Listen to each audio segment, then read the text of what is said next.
নমস্কার, আপকামিং বাংলা চ্যানেলে আপনাদের সকলকে স্বাগত জানাই।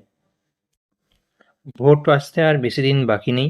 আজকের এই ভিডিওতে তাই আলোচনা করব কত রকমের ভোটিং সিনারিও হতে পারে এবং কোন ভোটারের কোন আঙুলে কালি দেবেন, এবং যদি কোনো কারণে ভুল আঙুলে কালি দিয়ে ফেলেন তাহলেই বা কী করবেন। চলুন তাহলে কোনো টাইম ওয়েস্ট না করে ভিডিওটা শুরু করা যাক। দেখুন কত রকমের ভোটিং সিনারি হতে পারে। 1 নম্বর নর্মাল ভোটার, 2য় নম্বর ব্লাইন্ড বা অশক্ত যে ভোটার আছে তার সঙ্গে companion, 3 number ASD voter, 4 number EDC voter, 5 number challenge vote, 6 number overseas voter, 7 number refuse to vote এবং 8 নম্বরে violation of voting process, 9 number tender vote এবং 10 নম্বর টেস্ট ভোট। এছাড়াও আরও একটা সিনারিও হতে পারে প্রক্সি ভোট। তো চলুন দেখে নিই কোন ক্ষেত্রে ভোটারের কোন আঙুলে কালি দেবেন। প্রথমত নর্ম্যাল ভোট। নর্ম্যাল ভোটের ক্ষেত্রে দেখুন এই যে 10 আঙুল আছে, 10 আঙুলের মধ্যে এটা যদি লেফট হ্যান্ড বলি, এটা যদি রাইট হ্যান্ড বলি, তাহলে সবসময় বাঁ হাতের তর্জনীতে কালি দেবেন নর্ম্যাল ভোটের ক্ষেত্রে। যদি সেই ভোটারের তর্জনী না থাকে তাহলে তার পাশের আঙুলে দেবেন, যদি সেই আঙুল না থাকে তাহলে তার পাশের আঙুল দেবেন, যদি এই আঙুলে না থাকে তাহলে তার পাশের আঙুলে দেবেন, যদি কোনো আঙুল না থাকে তাহলে বুড়ো আঙুলে দেবেন।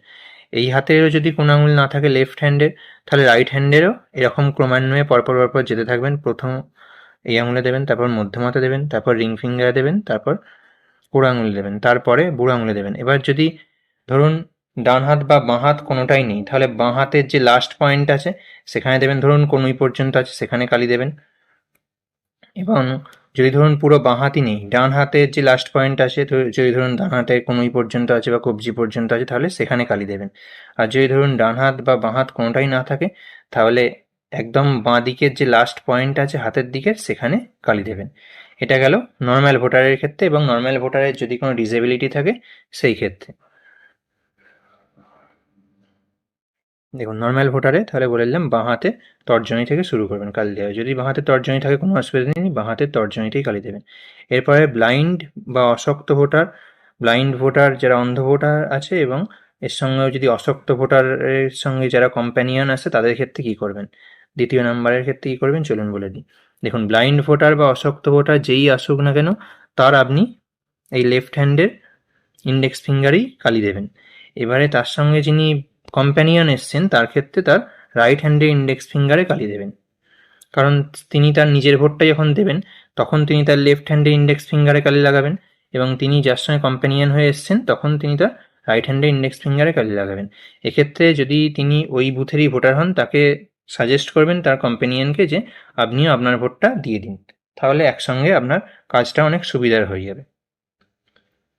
এবারে আসি 3 নাম্বার পয়েন্ট, এএসডি ভোটার।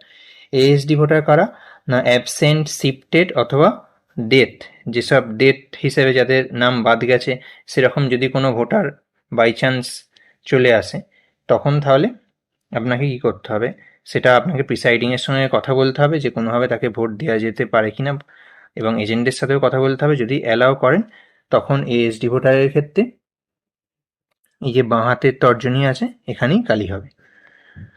এরপরে দেখুন, এরপরে ইডিসি ভোটার। ইডিসি ভোটার হচ্ছে ইলেকশন ডিউটি সার্টিফিকেট নিয়ে যদি কেউ ভোট দিতে চায় আপনার কেন্দ্রে, তাহলে তার কোথায় কোন আঙুলে কালি হবে। দেখুন ইডিসি ভোটারের ক্ষেত্রেও কিন্তু আপনার এই বাঁ হাতের ইন্ডেক্স ফিঙ্গারেই কালি হবে।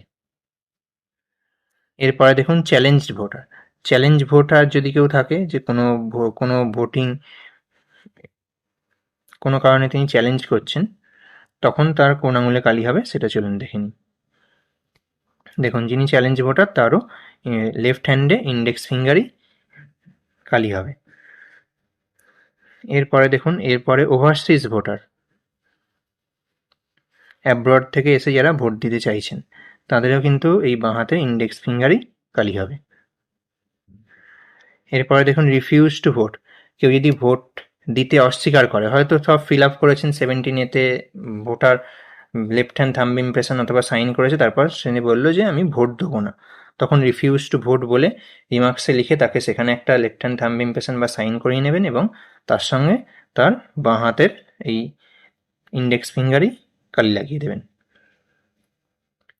এরপরে ভায়োলেশন অফ প্রসেস। যদি কেউ প্রসেস ভায়োলেট করে, অর্থাৎ ধরুন ভেতরে এসে এরকম কোনো রাজনৈতিক কোনো বক্তৃতা দিচ্ছে অথবা কোনো উস্কানিমূলক কথা বলছে, তখন তাকে ভোট দিতে বাধা দেওয়া যাবে বা ভোট আপনি না দিতে পারেন, তখন আপনি তাকে কোন আঙুলে কালি দেবেন সেটা চলুন দেখে নিই।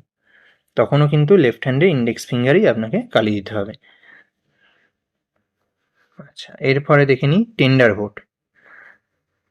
যদি কোনো ক্ষেত্রে টেন্ডার ভোটের সিনারিও আসে, তখন কোন আঙুলে কালি দেবেন?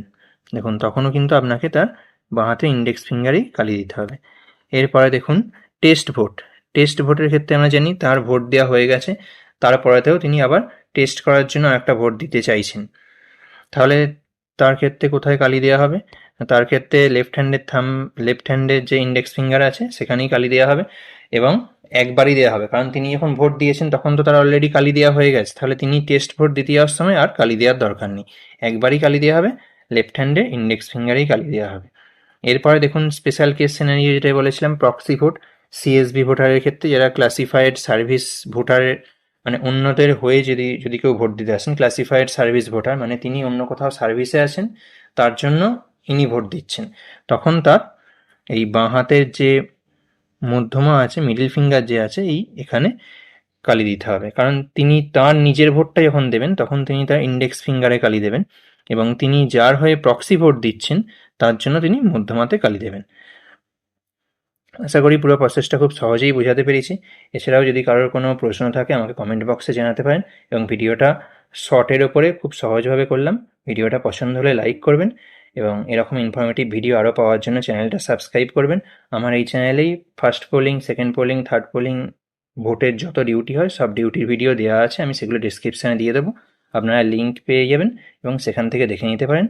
ধন্যবাদ, দেখা হচ্ছে পরের ভিডিওতে। ততক্ষণ পর্যন্ত সতর্ক থাকুন এবং খুব ভালো থাকুন।